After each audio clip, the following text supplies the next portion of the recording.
The same man who once threw his desperate brother out of his $1,000,000 office was now standing outside that brother's humble gate, begging for the very help he had refused to give. Sometimes, the person you look down on is the one you need the most. The sound of expensive leather shoes clicked against the marble floor as Samuel walked through his luxurious office building. Each step echoed like a drumbeat, announcing his success to the world. The smell of fresh coffee and polished wood filled the air, mixing with the scent of his imported cologne. Everything around him screamed wealth, from the golden elevator doors to the crystal chandelier hanging above the reception area. Samuel Johnson had worked hard to build his construction company from nothing. Now, at 35, he owned the tallest building in the city center. His bank account had more zeros than he could ever have imagined as a young boy selling oranges on the dusty streets of his hometown. But success had changed Samuel. The humble boy who once shared his last coin with street children was now a man who counted every penny twice. His heart had grown as cold as the air conditioning in his corner office. That Tuesday morning, as Samuel reviewed contracts worth millions, his secretary knocked on his door. "Sir, your brother James is here to see you." Samuel's jaw tightened. He knew why James was here again. James walked in, his clothes wrinkled and his shoes worn out from walking the streets looking for work. The contrast between the two brothers was painful to see. Where Samuel's skin glowed from expensive treatment, James looked tired and defeated. Where Samuel's belly showed signs of good living, James had grown thinner from eating 1 meal a day. "Brother, please," James said, his voice barely above a whisper. "I've been looking for work for 8 months now. My wife is pregnant and we have nothing. Can you give me any job in your company? I'll sweep floors, I'll carry cement bags, anything." Samuel looked at his younger brother with cold eyes. The same eyes that once sparkled with love now showed only disgust. "James, how many times must we have this conversation? I didn't become successful by giving handouts to lazy people." "But I'm your brother, Samuel. We came from the same mother's womb." "That doesn't mean I owe you anything." Samuel's voice was sharp like a knife cutting through the air. "Everyone must hustle for themselves in this world. If I can make it from selling oranges to owning this empire, what's stopping you?" James felt his heart breaking into 1,000 pieces. The brother who used to protect him from bullies, who shared his school lunch when James forgot his, was now looking at him like a stranger. But Samuel wasn't finished. His pride had taken over completely, making him say words that would haunt him forever. Subscribe now to see how this family betrayal unfolds. You won't believe what happens next. "You see this office?" Samuel stood up, spreading his arms wide. "You see these awards on the wall? I earned every single one through sweat and sacrifice, not by begging my relatives for help." James swallowed hard, tasting the salt of tears he refused to let fall. "Samuel, I'm not asking you to give me money for free. Just give me work. Let me earn my bread with dignity." Samuel laughed bitterly. "Dignity? Where was your dignity when you dropped out of university to chase after that girl? Where was your dignity when you spent years drinking instead of building a future?" Each word hit James like a physical blow. Yes, he had made mistakes in his youth, but he had changed. He had stopped drinking, he had married his girlfriend, and now they were expecting their first child. But Samuel saw none of this growth. "I know I made mistakes, brother, but people can change. I've changed." "Have you?" Samuel's eyes were like burning coals. "Then why are you here begging instead of working?" "Because no one will give me a chance.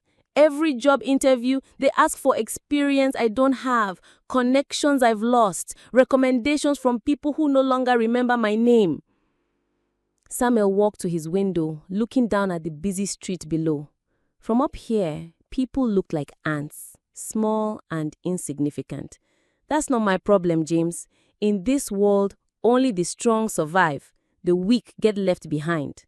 "So you are leaving me behind? Your own blood?" Samuel turned around, his face harder than the concrete he used to build his empire. I'm teaching you to stand on your own feet. Today you want a job. Tomorrow you want money. Next week you want a house. Where does it end? James felt something dying inside his chest. The last thread of hope was being cut by his own brother's scissors. Samuel, my wife, she's 7 months pregnant. We have no money for the hospital when the baby comes. Then you should have thought about that before you decided to have children you cannot afford. The words hung in the air like poison. James stared at his brother, seeing a stranger wearing a familiar face. This man who looked like Samuel, sounded like Samuel, but had no trace of the loving brother he once knew. Please, just this once. Help me this one time, and I promise I will never ask you for anything again. Samuel walked back to his desk and sat down, not even looking at James anymore. Security will escort you out. And James, he finally looked up, his eyes colder than morning frost. Don't come back here again. You are embarrassing me in front of my employees. But James had one more card to play, one last desperate attempt that would either save him or destroy what little remained of their brotherhood. James dropped to his knees right there in the expensive office, his pride crashing to the floor like broken glass. Samuel, I'm begging you. I'm on my knees begging you. Remember when we were children? When Mama died and left us alone, we promised each other we would always take care of each other. We swore on her grave. Samuel's hand froze on the telephone he was about to use to call security.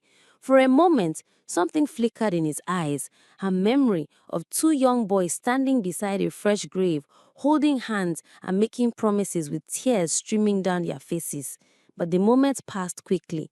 Samuel's heart had grown too hard for memories to crack it open. Get up, James. You are making a fool of yourself. I don't care. James's voice broke like a dam bursting. Let me be a fool if it means my wife and unborn child will have food to eat. Samuel, we are all the family we have left in this world. If you don't help me, who will? That's exactly my point, Samuel said, standing up again. In this life, you can only depend on yourself. The sooner you learn that lesson, the better. James slowly got to his feet, his knees shaking, not from fear, but from hunger. You know what hurts the most, Samuel? It's not that you won't give me money, it's that you won't even give me a chance to work for it. I've heard enough. Samuel pressed the button to call security. This conversation is over. 2 security guards appeared at the door, looking uncomfortable. They knew James from his previous visits and felt sorry for him, but they had jobs to protect. As the guards gently took his arms, James looked at his brother one last time. Samuel, I want you to remember this moment. Remember it well. The day will come when you will understand what it feels like to be desperate, to have nowhere to turn. And on that day, you remember how you treated your own brother. Samuel laughed coldly. That day will never come, James. I'm too smart, too prepared. I have investments, savings, backup plans for my backup plans. I will never be like you. We shall see, James said quietly, as the guards led him toward the door. We shall see. But as James reached the doorway, he turned back and said something that would plant a seed of unease in Samuel's heart. Brother, success is like a tall tree. The higher it grows, the harder it falls when the wind comes, and the wind always comes. Samuel watched his brother disappear into the elevator, and for just a moment, he felt a cold shiver run down his spine, but he shook it off, telling himself it was just the air conditioning. He had no idea that fate was already preparing a storm that would test every word he had just spoken. 5 years passed like pages in a book. Samuel's empire grew even bigger. His buildings reached higher into the sky, and his bank account swelled like a river during the rainy season. He had forgotten about James and their last conversation, pushing it deep into the corners of his mind where uncomfortable memories go to die. But life has a way of reminding us of the words we speak in anger. It started with a phone call on a Monday morning. Samuel was in his office, reviewing plans for another skyscraper, when his lawyer called with news that made his blood freeze in his veins. Samuel, we have a problem. A big problem. The government had discovered that one of Samuel's biggest projects, a hospital he had built 3 years ago, had used fake materials. The concrete was mixed with sand instead of proper cement. The steel beams were hollow instead of solid, and the foundation was built on land that hadn't been properly tested for stability. The hospital had collapsed during a small earthquake, killing 12 people and injuring over 50 others. But I trusted my site manager with everything, Samuel said, his hands shaking as he held the phone. I never supervised the actual construction. That's the problem, Samuel. The law says the owner is responsible for everything that happens on his construction site. You are facing criminal charges for negligent homicide and fraud.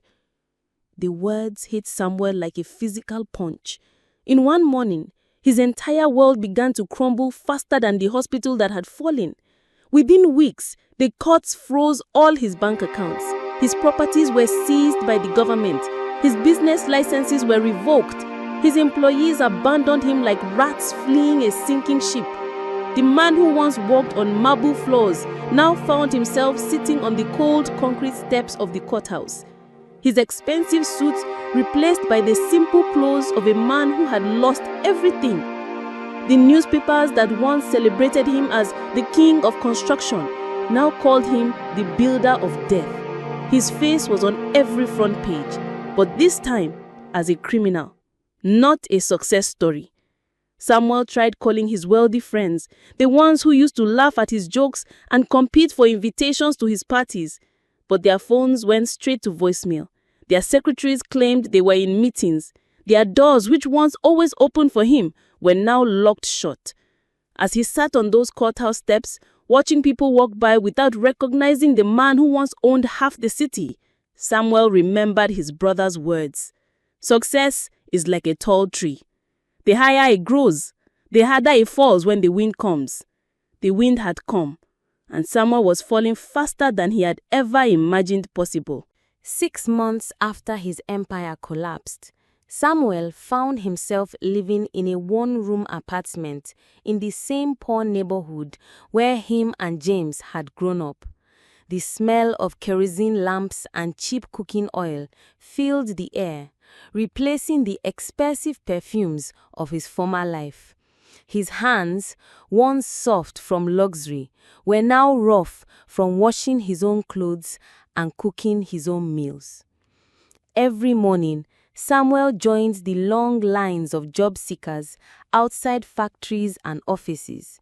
His construction expertise meant nothing now.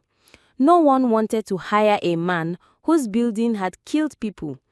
His reputation followed him like a dark shadow, whispering his failures to every potential employer. The money he had hidden from the government had run out after paying lawyer fees and court fines. Now, with hunger gnawing at his stomach like an angry animal, Samuel faced a choice he never thought he would have to make. He had to swallow his pride and ask for help. Samuel's first stop was at the bank where he used to keep millions. The manager, who once bowed to him like a king, now looked at him with the same coldness Samuel had once shown to beggars. "I'm sorry, Mr. Johnson, but we cannot give you a loan without collateral, you understand." Next, he tried his former business partners. They wouldn't even see him. Their secretaries, who once treated him with respect, now spoke to him like he was dirt under their shoes. As the sun set on another day of rejection, Samuel found himself walking towards a familiar neighborhood. His feet seemed to know where to go, even though his mind was fighting against it.